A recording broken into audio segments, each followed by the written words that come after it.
Pronto, eu fui un emigrante voluntario durante 3 anos no Reino Unido, iba para uns meses, fiquei até 30, casi 40 meses ali e en principio non levei a zanfona porque iba por un período moi corto de tempo, pero ali mesmo decateime que unha dos valores que nós temos como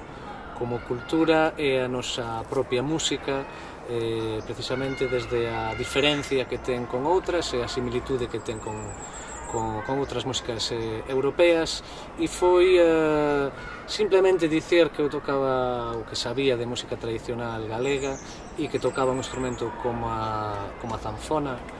que foi rapidamente entendida como un valor a ter en conta e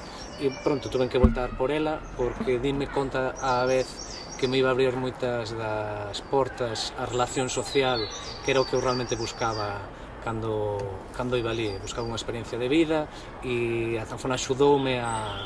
encontrala precisamente por tocar un instrumento pouco usual, por facer música local, que ao final tamén é música global e nos pode conectar con moitísimas partes de Europa, fundamentalmente Europa, pero non só.